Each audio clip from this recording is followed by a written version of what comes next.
मित्रहो, शिवसेनेचा दसरा मेळावा आता शिवतीर्थावरती पार पडलेला आहे। उद्धव ठाकरे यांनी या मेळाव्याला जवळपास 45 मिनिटाचं तुफानी भाषण केलेलं आहे। याचबरोबर दुसऱ्या बाजूला एकनाथ शिंदे जे राज्याचे मुख्यमंत्री आहेत त्यांचाही मेळावा पार पडला।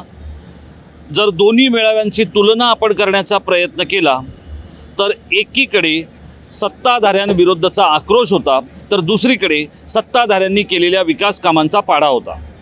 पण याच सगळ्यात महत्त्वाचं जर काय होतं तर उद्धव ठाकरे यांनी येन केन प्रकाराने वेगवेगळ्या पद्धतीत सतत जो शिवसैनिक भावनाप्रधान आहे त्याच्या भावनेला हात घालण्याचा प्रयत्न केला। आणि त्याच वेळेला जेव्हा शिवछत्रपतींच्या स्मारकाचा वाद जे अरबी समुद्रात होऊ घातलेलं आहे त्या स्मारकाबद्दल जेव्हा संपूर्ण राज्यभरात प्रचंड संताप आहे, तिथे एकही वीट रचली गेलेली नाही आहे, त्यावेळेला उद्धव ठाकरेंनी एक नवाच मुद्दा काढलेला आहे। आणि तो मुद्दा आहे राज्याच्या 35 तालुक्यांमध्ये म्हणजे संपूर्ण राज्यभरात शिवछत्रपतींचं मंदिर उभारण्याचं।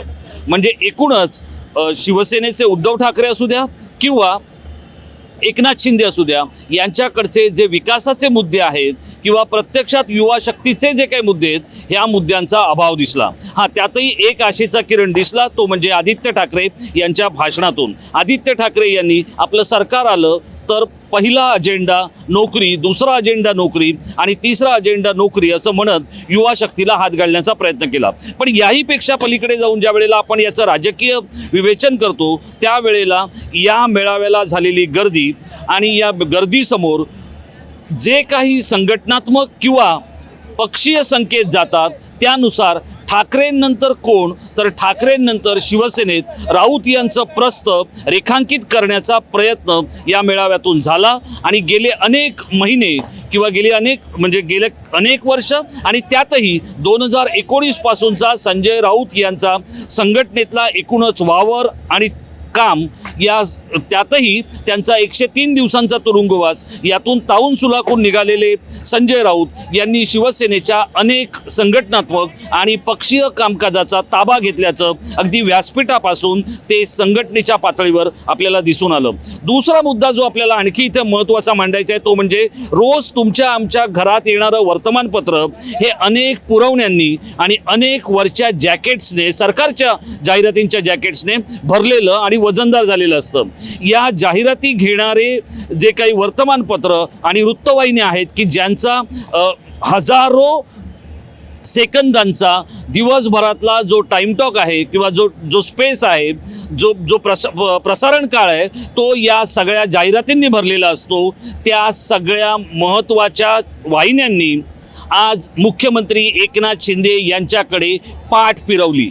अनेकांनी तिथे आपले 3-3 क्रू आझाद मैदानवर लावले होते, पण त्यानंतर त्यांनी त्यातले काही कॅमेरे काढून शिवाजी पार्कला पाठवण्याचंही काम केलं। सरकार एका बाजूला आपल्या वेगवेगळ्या खात्यांच्या मार्फत या वाहिन्यांना शेकडो कोटी नव्हे तर त्याहीपेक्षा पलीकडे जाऊन मोठमोठ्या जाहिराती आणि आर्थिक घबाडं मिळवून देण्याचा प्रयत्न करते।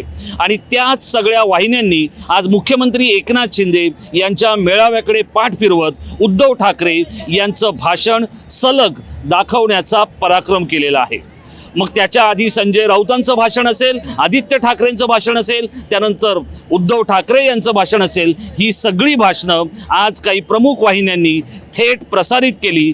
त्या तुलनेत मुख्यमंत्री एकनाथ शिंदे यांच्या संदर्भातल्या भाषणांचा किंवा त्यांच्या मेळाव्याचा फार मोठा किंवा लक्षणीय असा कोणताही उल्लेख किंवा प्रसारण होताना दिसलं नाही, हे देखील आजच्या दिवसाचं एक वैशिष्ट्य आहे। आज इथे उद्धव ठाकरे यांनी आपल्या कार्यकर्त्यांना आणि शिवसैनिकांना निष्ठेची आणि त्याचप्रमाणे महाराष्ट्र भक्तीची आणि श्रद्धेची शपथ दिली। अर्थात ही शपथ घेताना इथला शिवसैनिक आणि शिवसेना पक्षप्रमुखांसमोरचा कार्यकर्ता हा काहीसा निष्ठेनं आणि तितकाच भावुक होत शपथ घेत होता। दोन्ही मेळाव्यांवर पावसाचं सावट होतं, पण तरीही दोन्ही मेळाव्यांच्यासाठी कदाचित स्वर्गातले बाळासाहेब ठाकरे धावून आले असावेत असंही आपण म्हणू शकतो।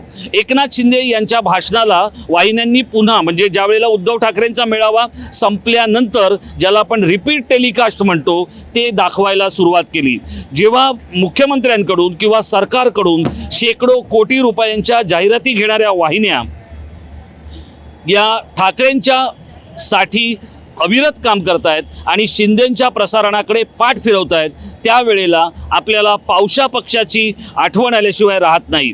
या पावसा पक्षाला पाऊस कधी येणार हे नेमकं कळतं आणि तो ओरडायला सुरुवात करतो. बहुधा या वाहिन्यांनी पावसा पक्षासारखंच वागायचं ठरवलंय की काय असं म्हणायला खूप मोठा वाव आहे. लाडक्या बहिणींसाठी आधी 46,000 कोटी आणि त्यानंतर त्यात वाढ करून जवळपास 66,000 कोटी रुपये वर्षाला खर्च करू पाहणाऱ्या सरकारला लाडक्या बहिणींनी काहीसं निराश केल्याचं या मुख्यमंत्र्यांच्या मेळाव्यामध्ये दिसलेलं आहे.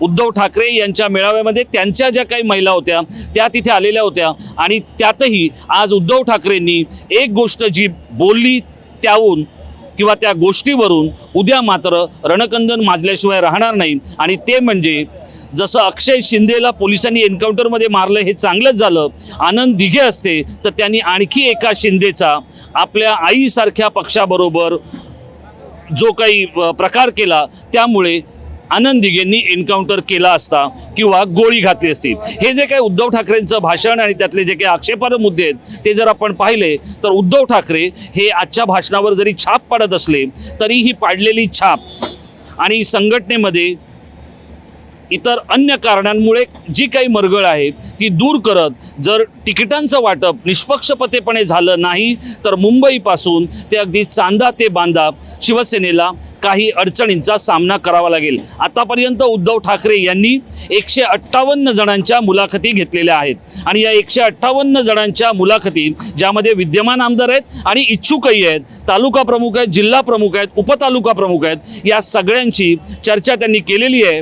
बहुधा आचारसंहिता लागल्यानंतर किंवा आचारसंहितेच्या लगोलग काही उमेदवारांना यासाठी तयार करण्यात येईल आणि त्यांच्या नावाची घोषणा करण्यात येईल. एकूणच हे दोन्ही मेळावे जरी मुंबईत होत असले तरी एका मेळाव्याने किंवा वाहिन्यांनी आणि माध्यमांनी एका मेळाव्याला भरभरून दिलं, दुसऱ्या मेळाव्यावर मात्र सरकारकडून आणि मुख्यमंत्र्यांकडून सगळं ओरबाडून लुटावून घेऊन सुद्धा अन्याय केलाय किंवा दुर्लक्ष केलंय. आता इथे आपण एक प्रश्न उपस्थित होऊ शकतो आपल्या काही प्रेक्षकांच्या मनामध्ये, तो म्हणजे एका वेळेला 2 लोकांचं भाषण कसं दाखवणार. आपल्याला मित्र हो एवढंच सांगायचं आहे की दुपारी मनोज जरांगे पाटील यांचं ज्या वेळेला भाषण सुरू होतं त्यावेळेला दुसऱ्या विंडोमध्ये पंकजा मुंडे यांना दाखवलं जात होतं आणि त्याच्या खाली सुपर्स येत होते किंवा त्याच्या खाली त्या भाषणामध्ये त्या काय बोलत आहेत हे देखील सांगितलं जात होतं.